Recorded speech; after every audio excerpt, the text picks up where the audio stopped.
agréable, apaisant.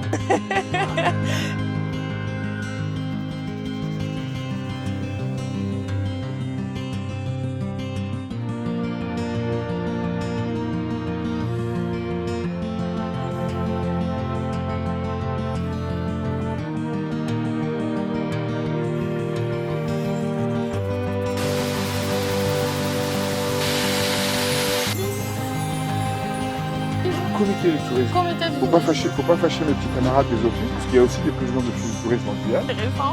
Oh, je pense qu'il y a derrière nous, ils veulent un petit peu remettre leur musique. Merci. Voilà. Voilà, et de vivre et d'avoir cette qualité de vie. Essayer de me poser, ce qui sera sans doute le meilleur. Mais justement, je propose qu'on aille un peu plus vers là-bas.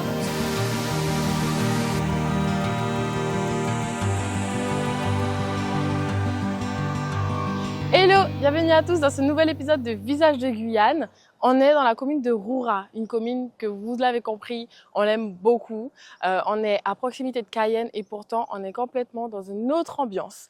Donc aujourd'hui, Visage de Guyane, c'est le moment où on se déconnecte, on découvre un lieu à travers une voix, une histoire et un visage. J'ai la chance de recevoir quelqu'un qui est dans le tourisme et encore dans plein de choses. Il a plein de casquettes, vous allez le découvrir avec moi. C'est un personnage qu'on a déjà vu sur nos télés et là on va apprendre à le connaître directement. On va découvrir tout de suite Jean-Luc. Venez avec moi. Bonjour Jean-Luc. Bonjour Lorlaine. Ça va? Oui, très bien. J'aime bien comment tu as prononcé mon prénom, Lorlaine. il y a peut-être... Je n'y arriverai pas. C'est sympa, ça fait un petit peu anglophone. On aime bien et puis ça nous donne peut-être quelques petits indices déjà sur ton parcours. J'ai hâte.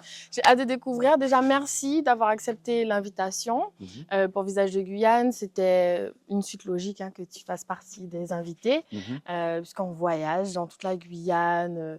Et voilà. Et aujourd'hui, voilà, je suis avec toi aujourd'hui. Est-ce que tu peux nous dire pourquoi tu as choisi Roura et à peu près où on est? Comme ça, les spectateurs peuvent savoir. C'est pas tant le nom de la ville ou la ville en elle-même, c'est le lieu où elle se trouve. Et je trouve qu'il y a ce côté apaisant, reposant, et puis ça donne une certaine perspective. Quand on voit de ce côté-là, on sait que c'est la mer, et ça va à l'infini. Et puis de l'autre côté, on ne sait pas trop où ça se termine, si on connaît, mais c'est vraiment un endroit chaleureux, agréable, apaisant.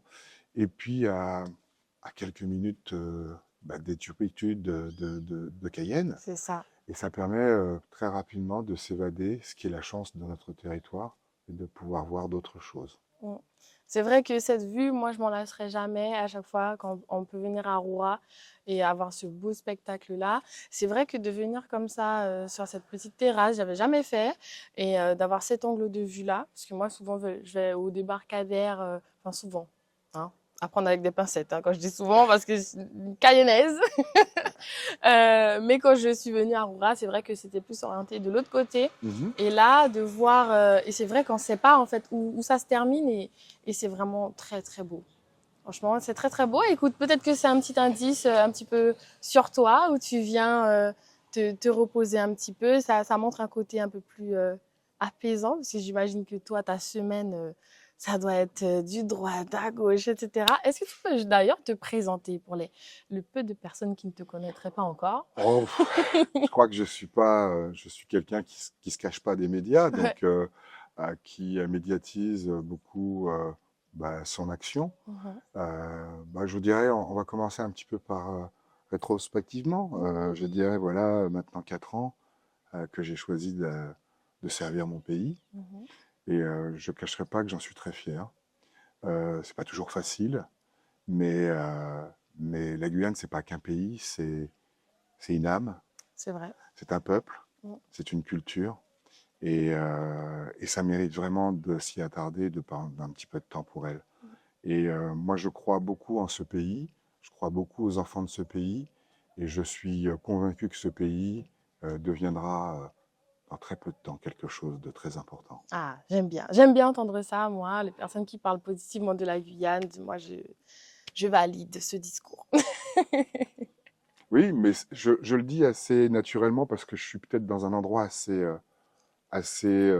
fermé pour moi. Parce que, effectivement, je viens souvent seul ou accompagné de Tira, mais qui est pas là aujourd'hui. Oui, ton chien, du coup. Ben oui. Et puis, bon, de temps en temps, bon, j'y viens aussi. Mais j'ai du mal à partager ce lieu avec d'autres. Et c'est aussi pour ça que j'ai voulu de le faire avec toi aujourd'hui, Lorraine. Ah, merci pour cette invitation VIP, pour le coup. Cette invitation VIP où ben, moi, j'apprends à te découvrir à travers un lieu que tu apprécies. C'est vrai que depuis le départ, quand je t'en avais parlé, tu m'as dit, oui, ce sera à Roura, vers le débarcadère, forcément, ce sera là. Mhm. Ah ben, aujourd'hui, on y est. Et ben, écoute, je te propose, parce que tu as d'autres choses à me montrer Mhm. au fur et à mesure, ben, je te propose qu'on aille au deuxième spot et puis que on continue de discuter là-bas. T'en Avec grand penses quoi? plaisir. On y va? On y va? Allez, c'est parti.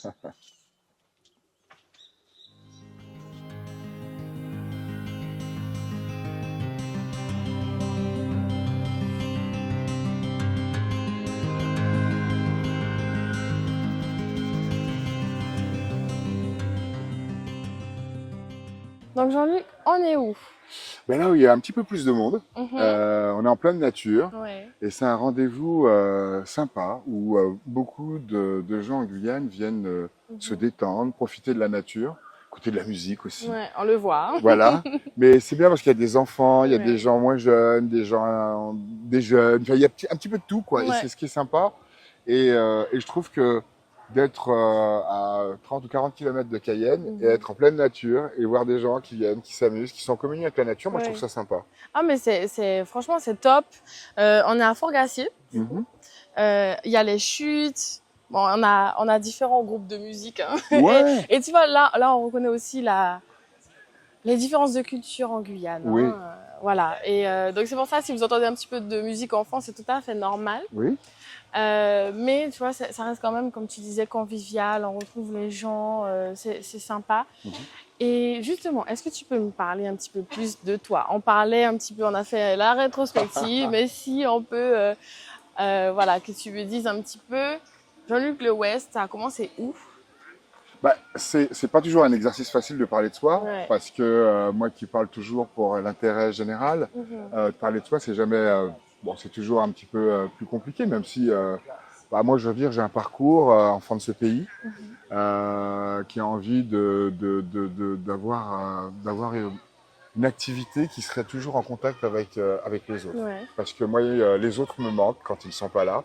Et j'ai besoin des autres pour pouvoir exister et besoin des autres pour pouvoir vivre tout court. Et donc, je vais faire du tourisme, de l'hôtellerie. Ouais. Je vais partir assez jeune, vers 16 ans. Ah ouais, ok. Et je pars faire une école hôtelière et en métropole, puisqu'à l'époque, il n'y avait pas ce genre de choses en Guyane. Et puis je reviens après, quelques temps après, en Guyane. Bon, là, j'ai 19 ans, voilà. Je vais faire un bref passage dans l'audiovisuel public, Ok. où je vais faire de l'animation, je vais faire de la radio, de la C'est télévision. vrai? Ah. Et puis, je vais faire même, je vais travailler aussi dans le monde de la réalisation audiovisuelle. D'accord. Parce que véritablement, je trouve que c'est bien aussi, c'est construire quelque chose. Parce que j'ai envie de construire, et c'est toujours encore un métier en contact avec les autres. Oui. Donc voilà, je vais faire ça pendant 3 ans, D'accord. et puis l'appel du large va m'appeler. C'est-à-dire que C'est-à-dire? bah, je vais avoir envie de partir loin, à l'étranger, voir autre chose, rencontrer d'autres cultures. Tu es allé où? Alors, j'ai commencé cette petite carrière aux États-Unis déjà. Ok. Donc, j'ai fait les États-Unis, le Canada, l'Asie, le Pacifique, où j'ai beaucoup œuvré. Et puis, juste avant de rentrer en Guyane, je suis passé quelques années en Afrique. D'accord. Un petit tour du monde en fait, hein, presque. Hein. Bah, c'est pas un tour du monde que j'ai fléché ou que j'ai Oui. décidé, c'est un tour du monde qui s'est présenté. C'est vraiment, je dirais que tout ce qui m'est arrivé dans ma vie, c'est de l'opportunité. Je pense que dans la vie, il faut avoir une petite dose d'opportunisme. Ouais. Et en tout cas, quand quelque chose se présente à toi, il faut toujours te poser la question pourquoi elle se présente à toi et qu'est-ce que tu peux en faire. Non, c'est vrai. C'est vrai. Et tu m'as lâché un petit indice comme ça. Tu m'as dit double nationalité. Bah, c'est-à-dire qu'au cours de mes nationalités, je vais rencontrer, au cours de mes voyages plutôt, je vais rencontrer des gens avec lesquels je vais vivre, avec lesquels je vais partager. Et donc, J'ai vécu bien sûr avec une franco-américaine pendant longtemps aux D'accord. États-Unis et nous avons partagé beaucoup de choses, dont un fils et une autre nationalité. D'accord, ok, d'où le long line, en fait. D'accord, et c'est pour ça que je te demandais ton nom de famille, le West, est-ce qu'on le prononçait le West ou le Alors, Vest? j'ai toujours pour habitude de dire que le W, il n'y a pas vraiment de règle de la façon de le prononcer. Ok, Donc j'ai toujours laissé les gens le dire comme ils le voulaient. Mais endémiquement, en Guyane, on a toujours dit le Vest, parce qu'on est quand même très franco-français, voilà. et puis que c'est important. Mais moi, j'ai toujours laissé libre. Je veux dire, je pense que un nom, un prénom, c'est une étiquette, Ouais. mais la personnalité, c'est elle qui est au fond de toi et qui est véritablement donne ce que tu es. Oui, c'est vrai. Et tu vois, avec déjà ton prénom Jean-Luc, le Luc s'écrit avec un K. Enfin voilà, on sent déjà que déjà dans ton nom, prénom, qu'il y avait un petit peu plus. Oui, mais moi, je pense on est avant tout un enfant du monde. Mhm. Très souvent, quand on est en Guyane, on pense souvent qu'on est vraiment un enfant que de cette terre et que Ouais, la Guyane, c'est qu'un petit périmètre. Mais la Guyane, elle tourne pas autour de la terre, elle est sur terre oui, et elle est complètement intégrée en Amérique du Sud. Et c'est pour ça que on a cet avantage, c'est d'avoir des gens qui ont des noms de famille et autres. Et puis c'est oui, un carrefour, je dirais, culturel, un oui, carrefour totalement. ethnique. Et grâce à cela, on a tous des noms un petit peu différents et ça choque pas quand on voit certains Guyanais qui ont des noms asiatiques. Ah Mais oui, on sait très totalement. bien pourquoi, parce que c'est aussi dû à leur Oui, histoire et c'est à leur ça. ancrage. C'est ça, exactement. Et toi, justement, en tant que président de l'Office du tourisme, Comité du tourisme. comité du tourisme, Faut pas fâcher mes petits camarades des offices, parce qu'il y a aussi des présidents d'offices du tourisme en Guyane. d'accord, Et donc comité, je suis content que tu me poses la question parce ouais, que il y a les offices du tourisme qui ok, appartiennent aux EPCI, comme la ok, CACL, le d'accord. CCOG, voilà, tous Mhm. ces EPIC, ces EPCI, excuse-moi. Et puis il y a le comité du tourisme qui chapeaute un petit peu le tout et qui, lui, est le comité du tourisme de la Guyane. D'accord, ok. Ah, mais tu vois, c'est intéressant ce que tu me dis parce que moi, j'avais pas du tout cet organigramme de comment ça s'organisait. Je pensais qu'il y avait un seul et puis qu'ils fonctionnaient tous. Ok, d'accord. Donc toi, tu es président du comité du tourisme. Oui. C'est ça. Et mais qu'est-ce que ça fait d'être président du comité du tourisme? Alors, qu'est-ce que ça fait? C'est déjà une lourde charge parce que J'imagine. c'est donné. Parce que parler de tourisme en Guyane, c'est pas que vouloir faire attirer les gens vers le territoire. Mm, mm. C'est aussi de dire que ce territoire, il a une histoire, il a une âme, Ouais. il a une culture, et que c'est très important aussi d'en être proche. Mm, mm. C'est sûr, c'est très intéressant. Je pense qu'il y a derrière nous, ils veulent un petit peu remettre leur musique, donc on va Oui, se diriger vers les chutes. ok. Comme ça, ils peuvent.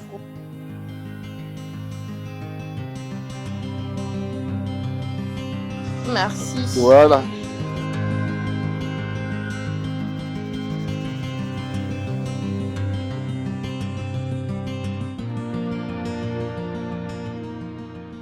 Donc là, on est un petit peu descendu, on est parti à l'aventure Ouais.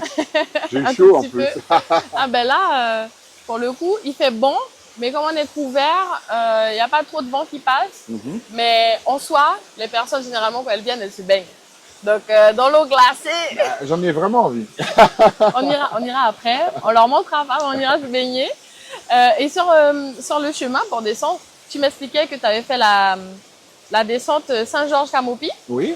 et que moi aussi je l'ai faite et franchement ben, c'était super. Moi j'ai dormi. La plupart du temps j'ai dormi parce que je dors partout. Mais toi tu me disais que tu avais vraiment apprécié, c'est Ben, ça? moi, je me suis relaxé. C'est-à-dire que là, tu penses à rien puisque tu te fais piloter, hein.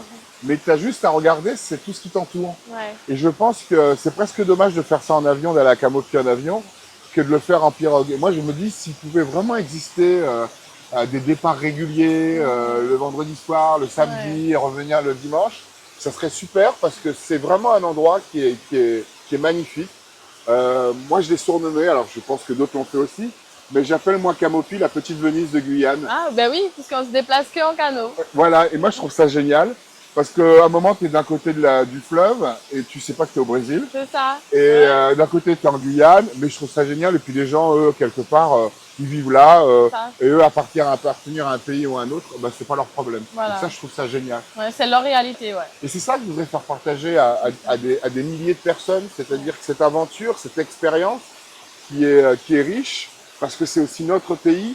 Et notre pays, c'est pas que Cayenne, que Matoury, coucou à tout le monde quand même. Oui. Mais la réalité, c'est des endroits comme ça. C'est quand tu fais toute cette descente du fleuve, ça te prend 6 heures, Ouais. voire plus quand il y a vraiment pas beaucoup d'eau. Tu participes, Oui, aussi. parce que ça aussi, c'est important. Il faut dire aux gens, tu fais pas de la pirogue comme ça, tu participes, tu partages. Et moi, j'ai beaucoup aimé. Et quand on revient de Camopi, on revient pas comme on était parti. Ah, ça, je suis totalement d'accord avec toi. J'ai eu la chance de partir avec mes camarades de classe pour un voyage scolaire. Et c'était le voyage de ma vie en Guyane. Ça m'a tellement apporté. C'est l'endroit où je suis allée le plus loin en Guyane, en pirogue. Et franchement, moi, j'ai vraiment apprécié, quoi. Et je me suis dit, mais en fait, tout le monde devrait le faire. Et j'imagine que toi, avec cette casquette de président du comité du tourisme, tu es allé dans de beaux endroits, tu as vu de beaux paysages comme là, les chutes, c'est quand même très beau. Hein, C'est magique. Bah oui. C'est magique. C'est à peine 1 heure de Cayenne. C'est ça. Et il faut pas en profiter que le week-end, il faut venir la semaine. Ouais. Alors là, aujourd'hui, on est venu à un jour où il y a un peu plus de monde. Oui. Mais moi, j'aime bien venir quand il n'y a personne. Tu t'assois là, tu passes un peu de temps. Alors autant te dire que moi j'ai pas envie d'écouter de la musique, j'ai pas envie de ni manger ni boire. J'ai simplement envie de vivre avec tout ce qui m'entoure, quoi. C'est vrai. Ça permet un petit peu de s'évader et c'est enrichissant, je pense, d'être là et de se reconnecter un petit peu avec les bruits de la nature, les bruits autour.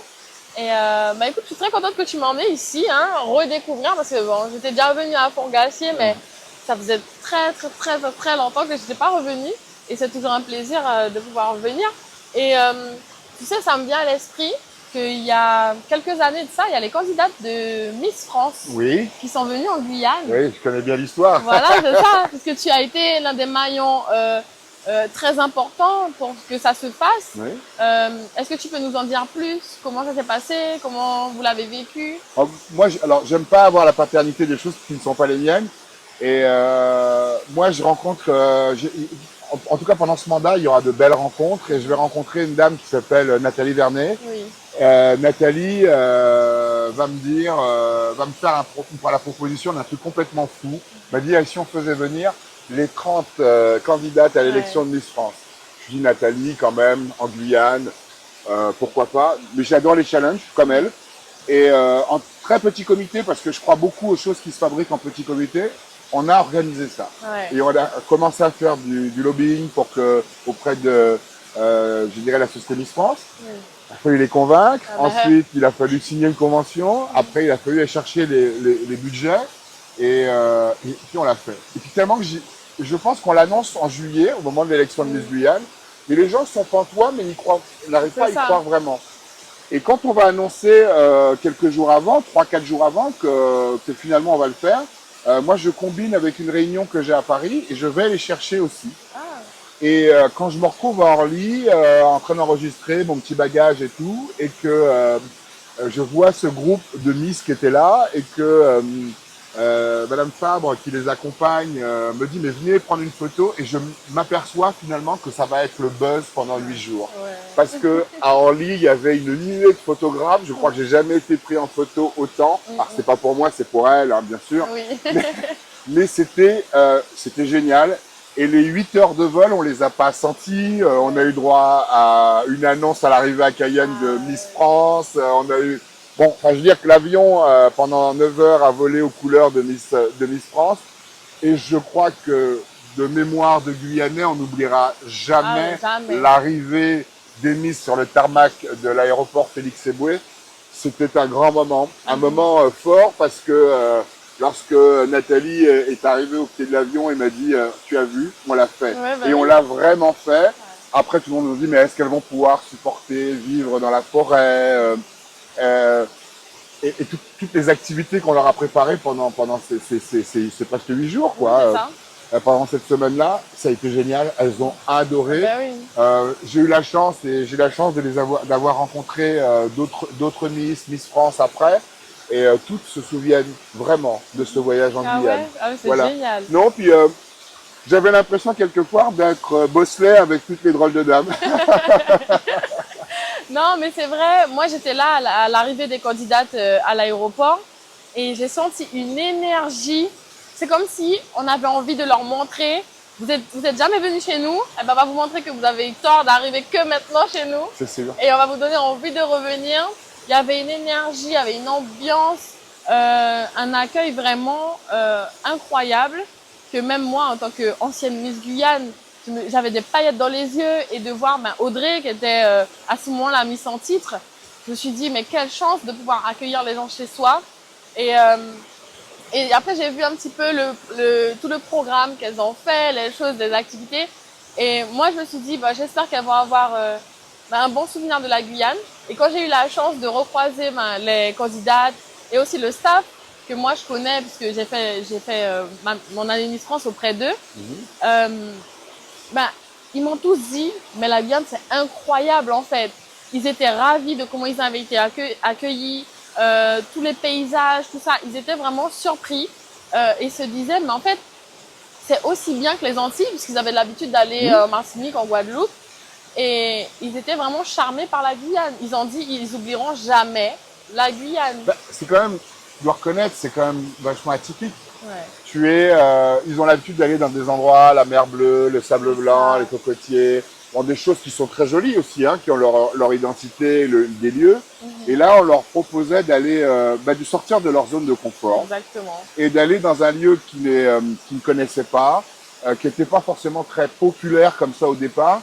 Je pense que beaucoup de gens ont découvert la Guyane. Ouais. Moi, j'ai eu la chance d'être là à l'élection, cette élection Miss France que j'oublierai jamais parce que bon, Audrey, ce jour-là, nous a mis dans un état que je ne vais pas oublier de sitôt, et que les gens ont découvert la Guyane. Oui. Et puis il y a le coup de cœur de cette semaine, elle vient de dire au revoir à l'exécutif, donc il y avait le président Serville, moi, et un certain nombre d'élus qui étions là pour les recevoir, pour leur au revoir. Ouais. Et elles arrivent, elles s'assoivent dans l'hémicycle, et il y a un moment, tout le monde se dit, donne un petit mot, et on voit sur le téléphone portable des images qui tournent. Ce sont les employés de l'hôtel où ils étaient à Kourou, qui courent après le bus et qui sont en larmes. Ouais. Et j'en ai encore un peu de l'émotion parce que c'était génial. J'ai vu toutes ces filles littéralement en larmes de quitter la Guyane. Et je me suis dit, c'est ça l'effet waouh, c'est ça la Guyane. Et que beaucoup de gens souvent ne voient pas la chance qu'on a, nous, d'être là et de vivre et d'avoir cette qualité de vie. Et que quand on a des visiteurs qui viennent, qui passent un temps très court, très minuté, bon, tu sais comment ça se passe, c'est changement de tenue, changement, photo, beaucoup de sollicitations, et qu'elles vont passer vraiment quelques jours magnifiques, et quand elles vont partir, elles vont voir ce peuple, ces gens qui courent après le bus pour leur dire au revoir. Je crois que ça les a marqués, et il y en a qui ne sont pas prêts d'oublier. Ça c'est sûr, c'est la Guyane, il faut la vivre pour y croire. Hein. Et je pense que ça, c'est vraiment un dicton qui va nous suivre. Mais toi, j'imagine que quand on te croise, les personnes qui sont un petit peu au courant de l'actualité, ils t'en parlent à chaque fois. C'est souvent le sujet qui revient. Ouais. C'est le sujet, effectivement, ça restera gravé dans l'histoire. C'était une première, c'est historique. Hein. C'est historique, c'est que les Miss soient venues toutes en Guyane. Alors il y en a qui rigolent, qui me disent alors à quand Koh-Lanta J'aurais dit ça, c'est un pari aussi audacieux. Je sais pas si on aura le temps, mais ça serait pas mal ça. Moi, ça serait pour moi le Graal, parce que je pense que j'ai accepté de faire cette aventure pour ce genre de choses, pour faire des choses comme ça, parce que je pense qu'on peut imaginer. Il faut faire bien sûr sur d'autres délégations que je dois faire aussi des choses pour améliorer les conditions de vie des Guyanais au quotidien, ça je pèse la responsabilité, mais aussi pour certaines success stories comme celle-ci, c'est important parce que c'est leur dire, si vous ne croyez pas en votre pays, regardez, les gens l'aiment et que vous devez l'aimer aussi, et si nous l'aimions tous très fort, je crois qu'il y a tellement de choses qu'on pourrait surpasser. On serait très très loin, très loin. Mais on n'y est pas loin parce que quand on interroge, regarde, on est passé tout à l'heure, les gens ils sont super bienveillants Oui. et quand tu leur demandes les choses gentiment, quand ils te reconnaissent ou peu importe, mais tu fais bon vivre dans ce pays quand même. Ah oui, totalement, totalement. Comme moi je le dis, hein, avec l'émission, on a rencontré des gens, on a croisé du monde et on a toujours été reçus avec le sourire. Moi, pour l'instant, j'ai encore personne qui a refusé mon invitation, donc moi je suis très contente. Et comme ça, on découvre des lieux comme celui-ci qui sont vraiment très beaux.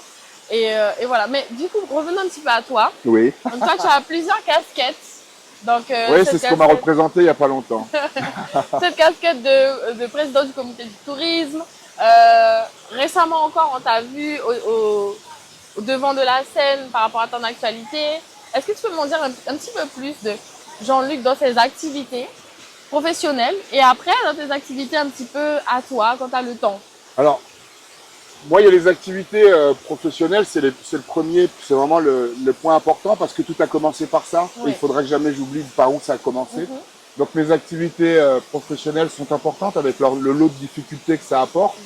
Gérer du personnel, c'est pas facile, mais c'est très intéressant. L'humain, voilà, il est complexe et passionnant. Mais et puis ensuite, j'ai une journée très organisée. J'ai de la chance de travailler avec des gens qui encadrent beaucoup de choses pour moi et je les remercie encore. Donc ça veut dire que j'ai un agenda très millimétré qui me permet de ne pas empiéter trop d'une partie comme sur une autre et d'équilibrer bien mes journées. Et puis j'ai réussi à sanctuariser 2 heures pour manger parce qu'au début je râlais parce qu'on oubliait de me laisser manger. Donc c'était important aussi. Et donc voilà, c'est bien organisé, c'est bien tablé. Et donc sur la partie, je dirais politique, puisque c'est celle qui est quand même aujourd'hui plus au devant de la scène. Il y a la partie sur toute la partie économique, tous les investissements, donc les actions auprès d'Alice Guyane, une société qu'on a vraiment avec une équipe solide, qu'on a reboosté.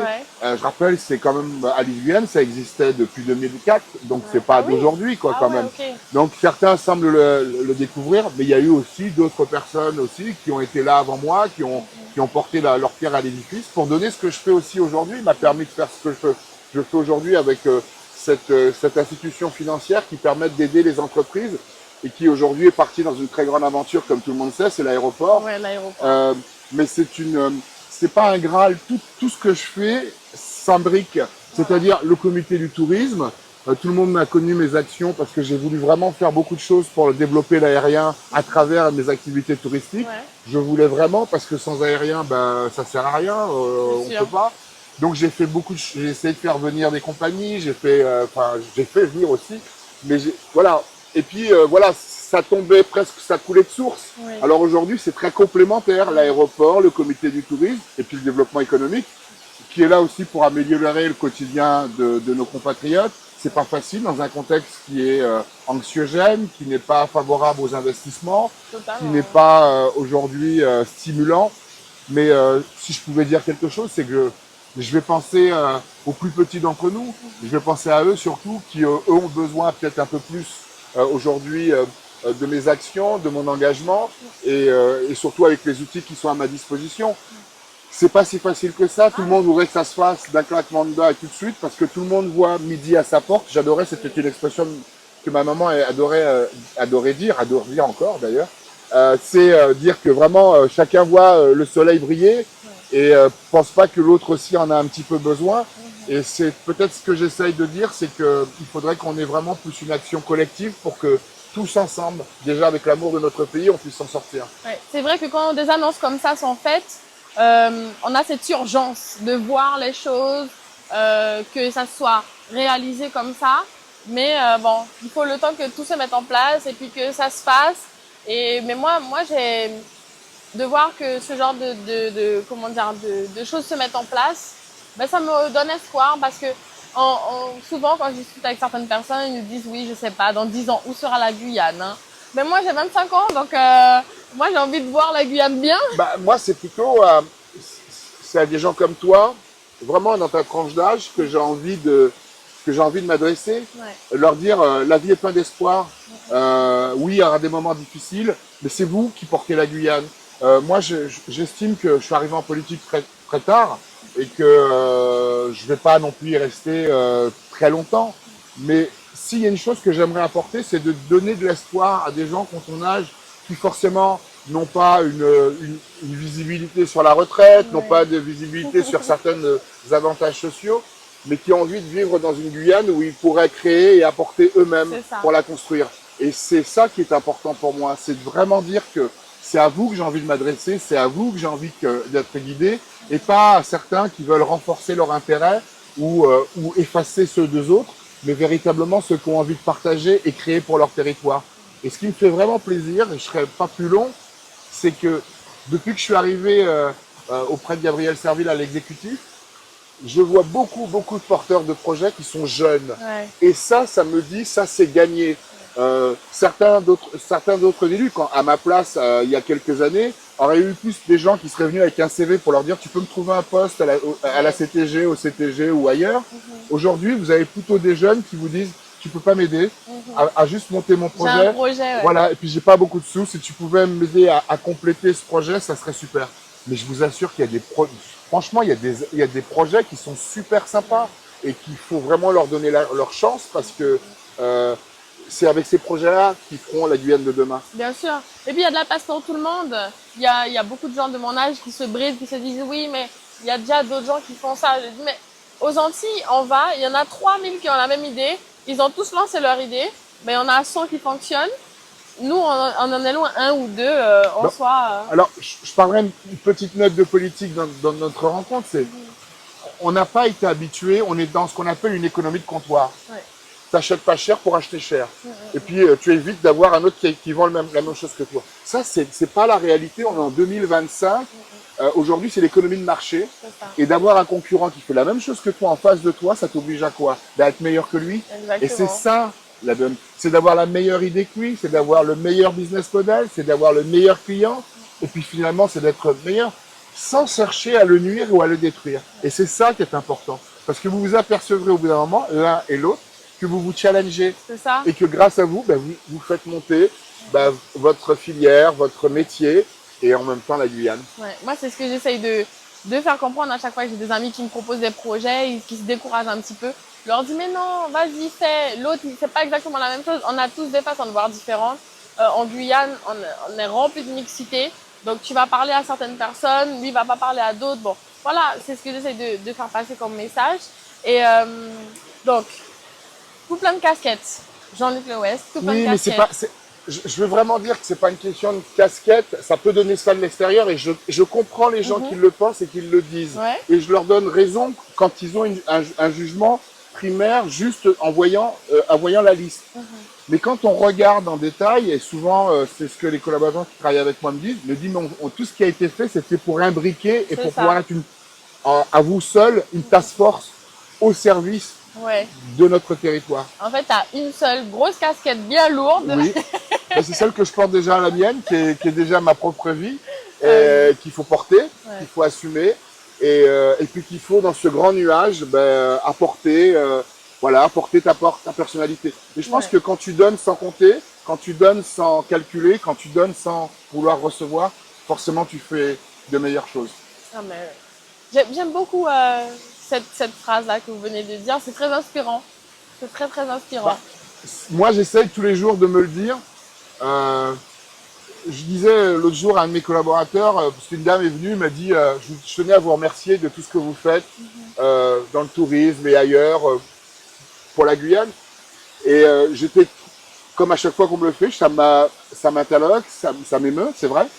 Et en partant, je disais au collaborateur qui était avec moi, je lui ai dit, toi, c'est pour ça que je fais de la politique. Très clairement, c'est pour véritablement donner, entendre le plaisir qu'on procure. Et très souvent, les gens, ils vous disent qu'ils sont pas contents. Très souvent, les gens, ils appellent, ils manifestent leur mécontentement.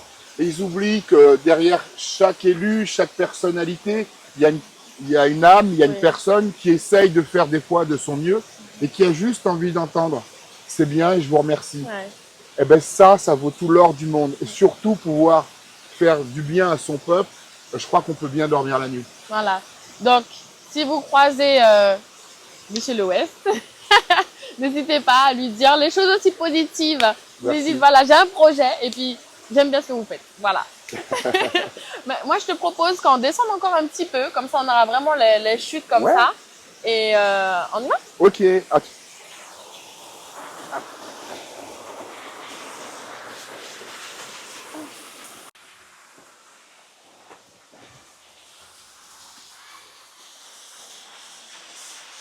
Toujours de l'aventure et de l'aventure. J'essaie de me poser. J'aime bien. On voit vraiment un Jean-Luc sous une autre facette.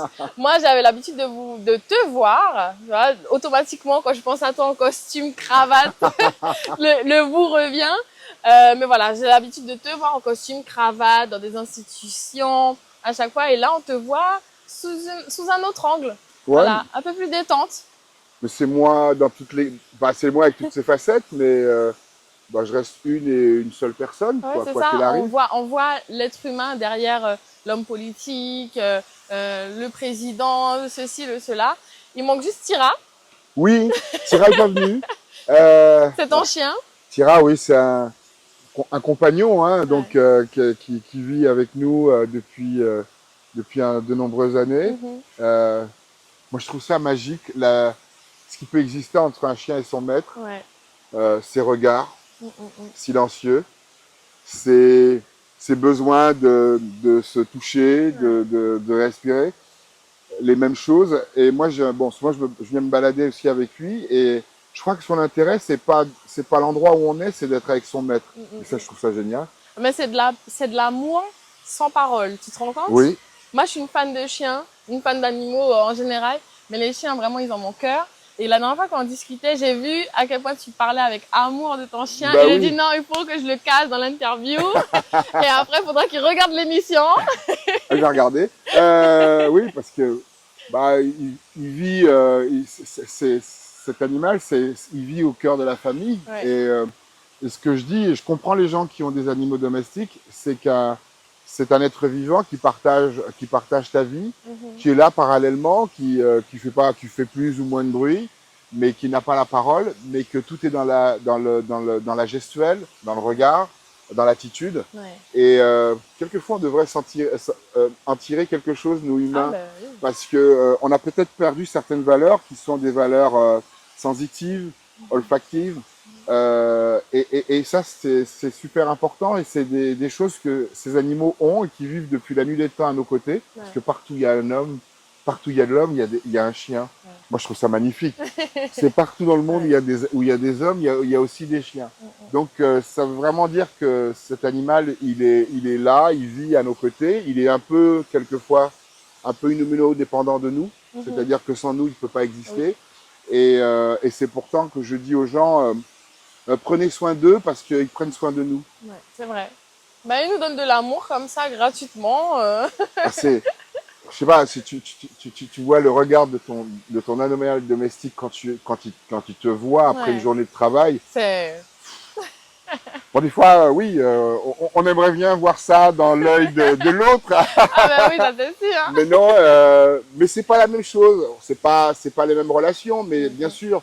Mais il y a quelque chose à tirer des animaux, parce que moi, quand j'ai eu des grands moments de joie comme des grands moments de peine dans ma vie, et leur attitude est toujours très complémentaire de ce que tu es. Donc ils te regardent et j'ai l'impression qu'ils comprennent ce que tu es en train de vivre. C'est ça. En tout cas, ils sont là pour nous, quoi.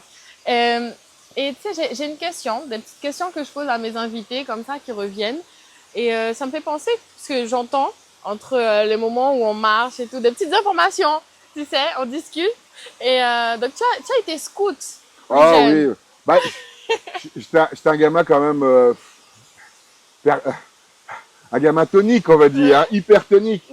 Donc mes parents ont essayé de me sociabiliser déjà avec un tas de monde, parce que ça peut paraître bizarre, mais la personne qui vous parle peut être quelqu'un très timide, très réservé.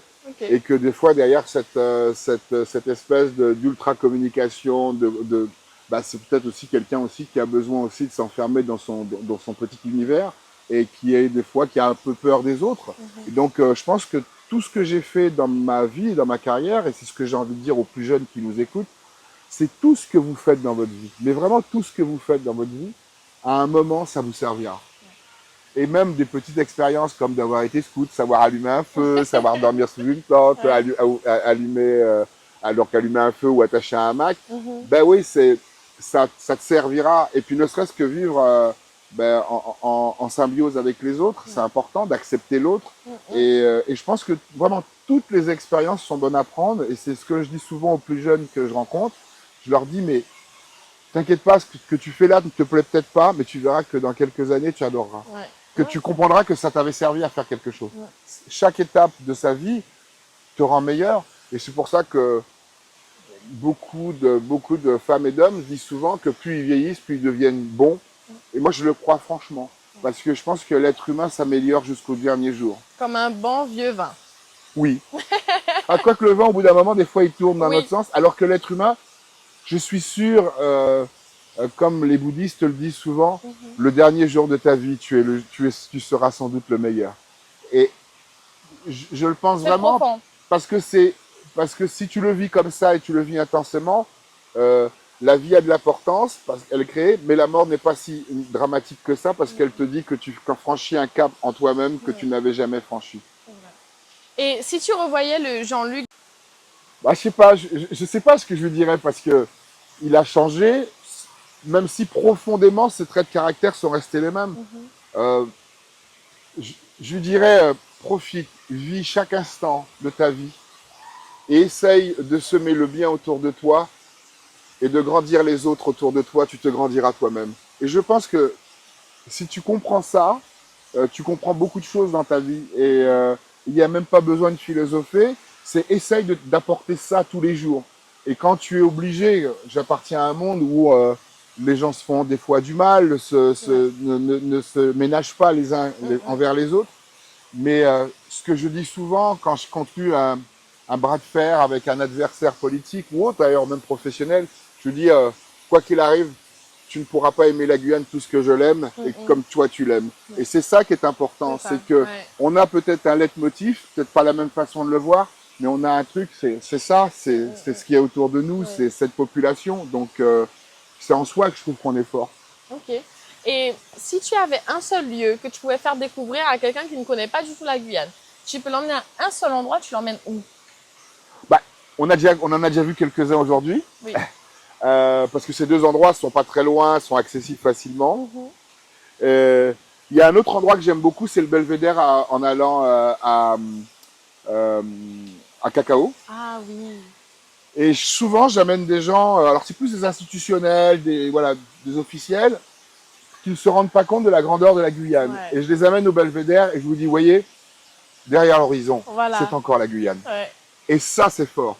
Parce qu'à cet endroit-là, derrière l'horizon, c'est encore la Guyane. Ouais. Et c'est leur montrer la grandeur de ce territoire et la richesse de ce territoire et la fierté qui peut être portée par les gens de ce territoire également. Ouais, c'est vrai, c'est un beau point de vue.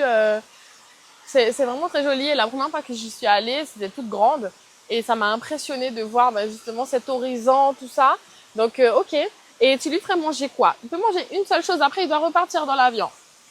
Tu lui fais manger quoi? Je vais sortir des grands classiques. Je vais lui faire manger quelque chose qu'il ne mangera pas de la même manière dans un autre pays que chez nous. Je lui ferai manger du couac et du komou. Du couac parce que ça vient d'une tubercule dans la terre qui donne le manioc et qui fait notre farine de manioc, qui est notre aliment de base si nous savions le valoriser encore plus. Ouais. Et nous, par rapport à d'autres peuples ultramarins ou d'autres peuples français ou européens, nous mangeons les fruits des palmiers. Oui. Et c'est juste pour expliquer aux gens qui viennent nous donner des fois des grandes leçons sur notre environnement et leur dire, vous savez, nous les Guyanais, on a toujours fait attention à notre environnement parce que c'est de cet environnement que nous nous nourrissons. Et les fruits des palmiers comme le komou, comme le wasai, comme la wara, comme tous ces fruits, c'est vraiment une chance qu'on a de les avoir. Et c'est parce qu'on fait aussi attention à notre environnement qu'on arrive à avoir aujourd'hui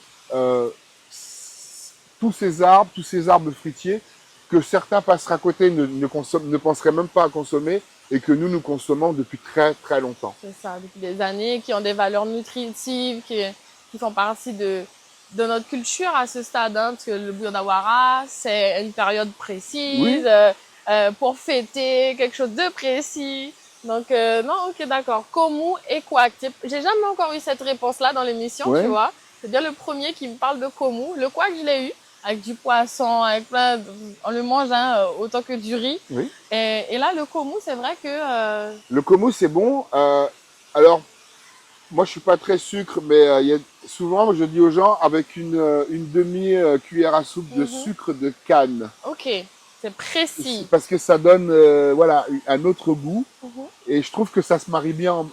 Et puis, à un moment où on se posait des questions pour le dessert, pour combien ça coûtait, ben ça, c'était le dessert, le premier dessert, quoi. Et c'est une chose qu'on peut manger en dessert, qu'on peut manger en plat, avec du poisson salé, avec une pimentade.